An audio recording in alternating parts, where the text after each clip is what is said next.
ఆంధ్రప్రదేశ్లో చంద్రబాబు పాలన ఎంతో కాలం నడవదని, 4 ఏళ్ల తర్వాత మన పాలన రాబోతుందని, చంద్రబాబు గారికి తొత్తులుగా పనిచేస్తున్నటువంటి కొంతమంది పోలీసులకి సినిమా అంటే ఏంటో మేము చూపిస్తామంటూ వైఎస్ఆర్సీపీ అధినేత జగన్మోహన్ రెడ్డి కొంతమంది పోలీసులను ఉద్దేశించి హెచ్చరించేటువంటి ప్రయత్నం చేస్తున్న నేపథ్యంలో ఈ అంశం మీద మనం పూర్తి స్థాయిలో విశ్లేషణ చేసుకుందాం. ప్రస్తుతం మనతో పాటు ఉన్నారు ప్రముఖ రాజకీయ విశ్లేషకులు అంకమరావు గారు. వారితో మాట్లాడదాం. సార్ నమస్తే. సార్ నమస్తే అమ్మా.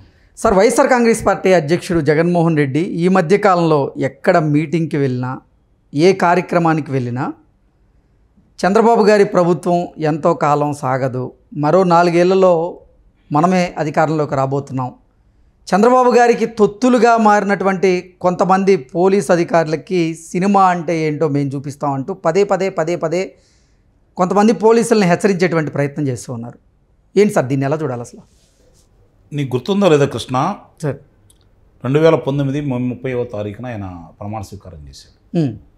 31వ తారీఖు నాడు ఏబి వెంకటేశ్వరరావు గారిని, ఆలూరు బాల వెంకటేశ్వరరావు గారు అనే డీజీపీ కావాల్సిన వ్యక్తిని, నిజాయితీగా పనిచేసే వ్యక్తిని, నిర్మమాటంగా పనిచేసే వ్యక్తిని కమ్మ కులం అనే ఒకే ఒక్క కారణంతో ఆయన్ని పదవి నుంచి తొలగించారు.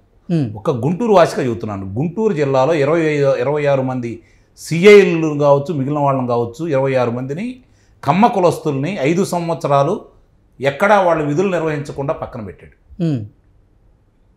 ఈరోజు ఈయనేదో అప్పుడేదో చేస్తాను, ముందు నువ్వు చేసి చూపించావు ఆల్రెడీ. ఏం చేసావు?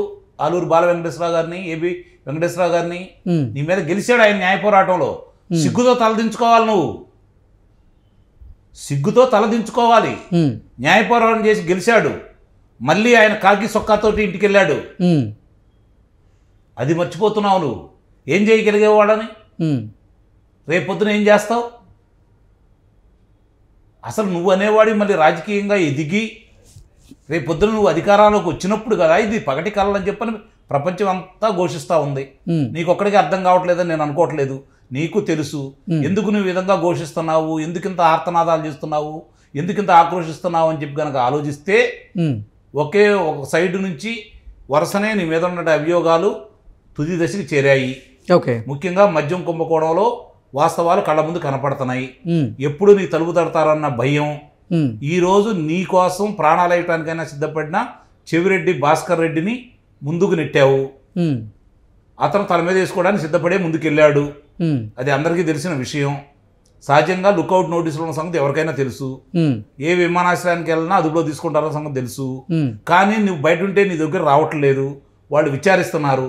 ఎంత తొందరగా లోనికి వెళ్దామని చెప్పిన ఆతృతతోటి, ఆనందంతో, జగన్మోహన్ రెడ్డి గారి దగ్గర మంచిగా పేరు సంపాదించుకోవాలనే తొందరతోటి నీ కోసం ప్రాణాలు ఇచ్చే చెవిరెడ్డి భాస్కర్ రెడ్డి ఈరోజు తొందరపడి ముందే కూర్చుంది ఒక కోయల్లాగా ఈరోజు కారాగారానికి వెళ్ళాడు.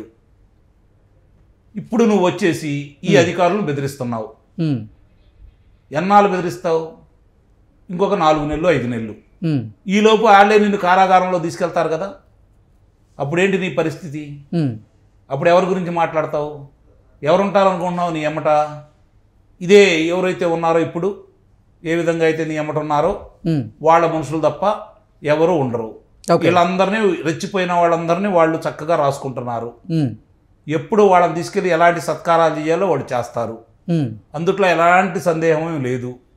వెర్రవీగిన వాళ్ళని ఎవరిని వదిలిపెట్టరు. ఏదో చేస్తామని వాళ్ళు పలికిన వాళ్ళని వదిలిపెట్టరు.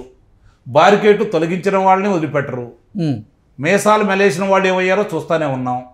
రాష్ట్రం వదిలి పారిపోయినా కూడా లాక్కొచ్చారు. సేమ్ జగన్మోహన్ రెడ్డి కూడా అదే చెప్తున్నాడు కదా. అంటే ఇప్పుడు ఎవరైతే చంద్రబాబు గారికి తొత్తులుగా మారి వ్యవహరిస్తున్నారో పోలీసు వాళ్ళు సప్త సముద్రాల అవతలున్న ఈడ్చుకొచ్చి మరి మేము వాళ్ళకి చుక్కలు చూపిస్తాం, సినిమా చూపిస్తామని చెబుతున్నారు. దాన్ని ఎలా చూడాలి? నిన్ను చూసి భయపడి ఎవరు రాష్ట్రం వదిలిపెట్టి పారిపోలేదు. నిన్ను చూసి బెదిరిపోయి వాళ్ళు విదేశాలకు వెళ్ళిపోలేదు. వాళ్ళు ఆంధ్ర రాష్ట్రంలోనే ఉన్నారు. నీ మీద పోరాడారు. నువ్వు పదవి బాధ్యతలు ఇగిపోయినా కూడా అట్లానే ఉన్నారు. వాళ్ళేమి పిరిగితనంగా పారిపోలేదు. నీ దగ్గరికి వచ్చి సాగిలపడి లొంగిపోలేదు. వాళ్ళేం చేస్తావయ్యా నువ్వు? ఈలోపు అసలు నీది రాజకీయ పార్టీగా మనుగడ సాగిస్తే కదా 2029 నాటికి నీ పార్టీ అంటూ ఉంటే కదా. ఉండాలనైతే నేను కోరుకుంటున్నా. ఎందుకో చెప్పనా? ఆంధ్ర రాష్ట్ర ప్రజలు 2019కి ముందు జగన్మోహన్ రెడ్డి పరిపాలన ఎలా ఉంటుందో తెలియదు కాబట్టి ఏదో చేస్తాడని భ్రమలు కల్పిస్తున్నాడు కాబట్టి అసత్యాలని ప్రతిరోజు ప్రచారం చేస్తున్నాడు కాబట్టి నీలాప నిందలు ఆ పార్టీ మీద వేశాడు కాబట్టి అభియోగాలు మోపాడు కాబట్టి నిజమని నమ్మారు కాబట్టి నువ్వేదైనా చేస్తారన్న భ్రమలో ఉండై నీ వెంట నడిచారు. అధికారంలో వచ్చిన తర్వాత మొట్టమొదటి రోజు నుంచి నీ పరిపాలన ఎలా ఉంటుందో చూశారు. ఎంతమందిని ఇబ్బంది పెట్టారో చూశారు. ఎంతమంది ప్రాణాలు కోల్పోయారో చూశారు. ఇవన్నీ చూసిన వాళ్ళు కాబట్టి నీకు 11 స్థానాలకి పరిమితం చేశారు. ఇంకా గట్టిగా ఈ కూటమి ప్రభుత్వం ప్రయత్నించుంటే ఇంకొక 6-7 స్థానాలు నీ కాదు. చిత్తూరులో 2 నీకు వచ్చేవి కాదు. ప్రకాశం జిల్లాలో 2 నీకు వచ్చేవి కాదు. విశాఖపట్నంలోనూ నీకు వచ్చేవి కాదు. కానీ వచ్చినాయి. కొంచెం అశ్రద్ధ చేశారు. రేపొద్దున ఆ తప్పు ప్రజలు చేయరు. నీ వెంట జనం లేదు, అది వాళ్ళకు క్షుణ్ణంగా తెలుసు. నువ్వు ఆశపడినందువల్ల ఉపయోగం లేదు. నువ్వు ఆవేశపడినందువల్ల అంతకంటే ఉపయోగం లేదు. అనారోగ్యం పాలవడం తప్ప ఉపయోగమే లేదు. దీన్ని గమనించుకుంటే ఒక్కోళ్ళకి ఏమేం చేస్తున్నారో ప్రజలు గమనించారు కాబట్టి, నీ పరిపాలన చూశారు కాబట్టి ఈ అధికారులు చాలా సమన్వయంతో పనిచేస్తున్నారు. నీలాగా చంద్రబాబు నాయుడు గారు కనుక రెచ్చగొట్టి ఉండటైతే ఇప్పుడు నువ్వు ప్రదర్శన చేస్తున్నావు కదా, ఇది 5వ మొట్టమొదటి రోజే లోన్ వేసేవాళ్ళు. నీకు అవకాశం లేకుండా చేసేవాళ్ళు. నీకు ఇంకా అవకాశం ఇస్తున్నారు. నువ్వు ప్రజల్లో తిరగాల, ఇదే విధంగా మాట్లాడాలా. తెనాలిలో ఏం మాట్లాడారో చూశారు. దర్శి నియోజకవర్గం, ప్రకాశం జిల్లా దర్శి నియోజకవర్గంలో పొదిలి గ్రామంలో నువ్వు వచ్చినప్పుడు ఏం జరిగిందో చూసాం. గుంటూరు మిర్చియార్లు ఎలా ప్రవర్తించారో చూశారు. వంశీ దగ్గరికి వచ్చి ఎలా మాట్లాడేవో చూశారు. ఇప్పుడు సత్తెనపల్లి నియోజకవర్గానికి వచ్చి నువ్వేం మాట్లాడావో చూశారు. ఏం జరిగిందో చూశారు. ఇంకా నిన్ను ఎలా నమ్ముతారని చెప్పి నువ్వు భ్రమలో ఉన్నావు. కూటమి తప్పులు చేయొచ్చు. చంద్రబాబు నాయుడు గారు కొంచెం ఆచితూచి నడవచ్చు. అంతే తప్ప నీకు అవకాశం ఇస్తారని కానీ ఈలోపు నీ మీద ఉన్న అభియోగాలతోటి నిన్ను అనర్హులుగా ప్రకటిస్తే నీ వాళ్ళందరూ కారాగారంలో ఉంటే పాపం నమ్ముకున్న వాళ్ళ పరిస్థితి ఒకసారి ఆలోచించుకో. ఇప్పటికైనా కళ్ళు తెరవండి. ప్రజలైతే ఆలోచించుకున్నారు. నీకంటే మంచి పథకాలు ఇస్తున్నారు, నీకంటే అధికంగా ఇస్తున్నారు. ఆ రోజు పథకాలు వేశారని చెప్పి కొంతమంది నీకు ఓట్లు వేస్తే ఉండొచ్చు. నీ వాలంటీర్లు బెదిరించినందువల్ల ఓట్లేసి ఉండొచ్చు. వేరే అభిమానంతో ఓట్లు వేసిన వాళ్ళు ఉంటే ఉండొచ్చు. ఈరోజు వాళ్ళ పరిస్థితి అర్థమైపోతూ ఉంది.